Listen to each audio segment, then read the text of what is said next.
میرے نبی نے فرمایا جس شخص کی بیوی بد اخلاق ہو یہ شوہر نہ تو اسے سمجھائے اور نہ تو اسے طلاق دے، میرے نبی نے فرمایا ایسے شخص کی دعا قبول نہیں ہوتی۔ بد اخلاق سے مراد بد زبان، بد لحاظ، بد چلن عورت، اس کا شوہر نہ تو اسے سمجھائے اور نہ ہی تو ایسی عورت کو طلاق دے، میرے نبی نے فرمایا ایسے شخص کی دعا قبول نہیں ہوتی۔ اس سے بڑی تباہی اور بربادی کی بات کیا ہو سکتی ہے کہ بیوی بے نمازی ہو اور مسلمان شوہر اسے یہ بھی نہ سمجھائے کہ تو نماز پڑھ، اسے نماز پڑھنے کی تلقین نہ کرے، اور جب خود نماز نہیں پڑھے گا بیوی کو نماز پڑھنے کی تلقین کیسے کرے گا؟ میرے نبی نے فرمایا جو شخص بیوی کو نماز پڑھنے کی تلقین نہیں کرتا، اگر اس کے گھر میں ایک عورت ہے وہ بے نمازی ہے، فرمایا ایسے شخص کی دعا قبول نہیں ہوتی۔ جس گھر میں بد چلن عورت رہتی ہو، بد زبان عورت رہتی ہو، حضرت علی رضی اللہ تعالی عنہ کا قول مبارک ہے،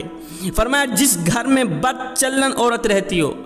بد زبان، بد لحاظ عورت رہتی ہو، فرمایا اس گھر کے کسی بھی شخص کی دعا قبول نہیں ہوتی۔ اگر تم دعاؤں کی قبولیت چاہتے ہو تو پھر اپنے گھروں میں نمازی عورتوں کو لے کر آؤ، پرہیزگار عورتوں کو لے کر آؤ،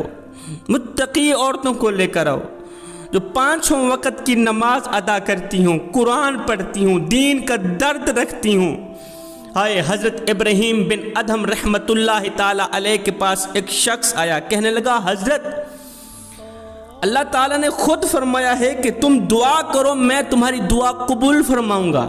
پھر ہم دعا کرتے ہیں اللہ تعالیٰ ہماری دعا ہمارے منہ پہ کیوں مار دیتا ہے، رد کیوں کرتا ہے؟ حضرت ابراہیم بن ادہم نے فرمایا میاں 5 چیزوں کی وجہ سے آج ہماری دعائیں قبول نہیں ہوتی، رد کر دی جاتی، ہمارے منہ پہ مار دی جاتی۔ پوچھا گیا حضرت وہ 5 چیزیں کون کون سی ہیں؟ حضرت ابراہیم بن ادہم نے فرمایا میاں ہم نے اللہ کو تو پہچانا مگر اس کا حق ادا نہیں کیا، ہم اللہ کو مانتے ہیں مگر اللہ کی نہیں مانتے، کاش کہ ہم اللہ کو ماننے کے ساتھ ساتھ اللہ کی بھی مان لیتے، یہاں سے دعا نکلتی بعد میں قبول پہلے ہوتی۔ نمبر 2، ہم قرآن پڑھتے ہیں لیکن اس پر عمل نہیں کرتے،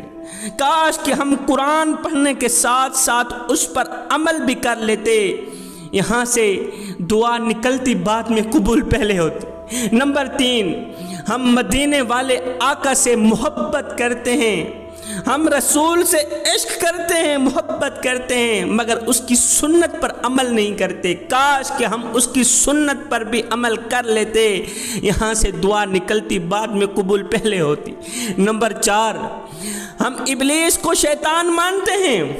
مگر ہم سارے شیطان کی مان رہے ہیں، رحمان کی تو کوئی مانتا ہی نہیں، ابلیس کو شیطان مانتے ہیں مگر ہم سب شیطان کی ہی مان رہے ہیں، کاش کہ ہم رحمان کی مان لیتے، یہاں سے دعا نکلتی بعد میں قبول پہلے ہوتی۔ نمبر 5، ہم اپنے عیبوں پر پردے ڈال کے دوسروں کے عیب اچھالنے کی کوشش کرتے ہیں، کاش کہ ہم دوسروں کے عیبوں پر پردے ڈالتے، یہاں سے دعا نکلتی بعد میں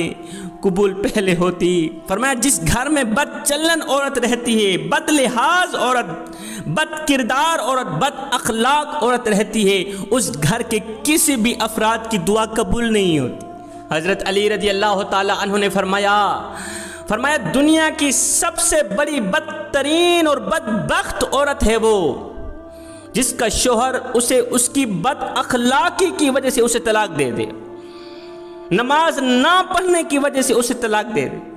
دین کی دوری کی وجہ سے، دین کا درد نہ رکھنے کی وجہ سے اسے طلاق مل جائے، دنیا کی سب سے بڑی بدترین اور بدبخت عورت ہے وہ۔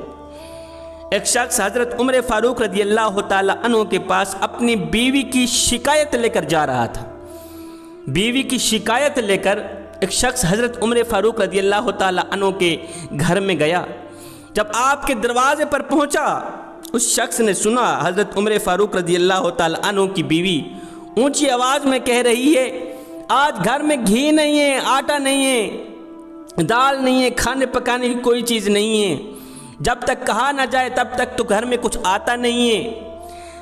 اب اس شخص نے جب بیوی کی اونچی آواز سنی، اب یہ شخص یہ کہتے ہوئے چلا گیا کہ جس مسئلے میں میں الجھا ہوا ہوں، امیر المومنین بھی اسی مسئلے سے ہی دو چار ہیں، میرا مسئلہ کیا حل کریں گے؟ یہ کہتے ہوئے یہ شخص واپسی کی طرف چلا گیا کہ میں بیوی کی شکایت لے کر آیا تھا۔ آگے حضرت عمر فاروق رضی اللہ تعالی عنہ خود اسی مسئلے میں الجھے پڑے۔ یہ کہتے ہوئے یہ شخص اپنے گھر کی طرف چلا گیا۔ بعد میں حضرت عمر فاروق رضی اللہ تعالی عنہ نے اس شخص کو بلایا، آنے کی وجہ پوچھی اور جانے کی وجہ پوچھی۔ اس نے کہا حضرت آنے کی وجہ یہ تھی، بیوی کی شکایت لے کر آیا تھا کہ جاؤں امیر المومنین کو شکایت سناؤں۔ جانے کی وجہ یہ تھی، آپ کے دروازے پہ کھڑا ہو کر میں نے سنا آپ کی بیوی اونچی آواز میں کہہ رہی تھی گھر میں آٹا نہیں ہے، یہ نہیں ہے، وہ نہیں۔ میں نے سوچا کہ جس مسئلے میں میں الجھا ہوا ہوں امیر المومنین بھی اسی مسئلے میں گرفتار ہیں۔ حضرت امیر المومنین نے فرمایا میاں میری بیوی کے اندر چند خوبیاں ہیں جن کی وجہ سے میں اسے درگزر کر دیتا ہوں، اس کی ہر خطا معاف کر دیتا ہوں۔ وہ میرے آگے اونچی آواز میں بولتی بھی ہے تو میں اسے معاف کر دیتا ہوں، اس کے اندر چند خوبیاں ہیں۔ پوچھا گیا حضرت وہ کون سی چند خوبیاں ہیں؟ امیر المومنین نے فرمایا ایک تو وہ میرے لیے جہنم کی آگ سے بچانے کا ذریعہ ہے، دوسری اس نے آ کے میرا ایمان مکمل کیا ہے، جب میں گھر سے نکلتا ہوں وہ میرے مال کی حفاظت کرتی ہے، میرے بچوں کی دیکھ بھال کرتی، جب میں گھر آتا ہوں میرے کپڑے دھوتی، مجھے کھانا بنا کے دیتی، میرے گھر کے برتن مانجتی، میرے گھر کی صفائی ستھرائی کرتی، مجھے جوتا پالش کر کے دیتی، میری بھی نوکری کرتی، میرے بچوں کی بھی نوکری کرتی۔ یہ خوبیاں ہیں جن کی وجہ سے میں اسے معاف کر دیتا ہوں۔ اب یہ سن کر وہ شخص اتنا شرمندہ ہوا، بے ساختہ بول اٹھا حضرت یہ خوبیاں تو میری بیوی کے اندر بھی ہیں، یہ خوبیاں میری بیوی کے اندر بھی ہیں، ان تمام خوبیوں پر پانی پھیر کے اس کی ایک خامی لے کر میں آیا ہوں۔ حضرت آپ دعا کریں اللہ تعالیٰ مجھے بھی درگزر کرنے کی توفیق عطا فرمائے۔ آج کا انسان دوسروں کے عیب ڈھونڈنے کی کوشش کرتا ہے لیکن اپنے گریبان میں جھانک کر کے نہیں دیکھتا کہ میرے اندر بھی کوئی عیب ہے یا نہیں، میرے اندر بھی کوئی خامیاں ہیں یا نہیں۔ انسان نے کوئل سے پوچھا اگر تو کالی نہ ہوتی کتنا اچھا ہوتا۔ پھر انسان نے سمندر میں بہتے پانی سے پوچھا اوئے اگر تو کھارا نہ ہوتا کتنا اچھا ہوتا۔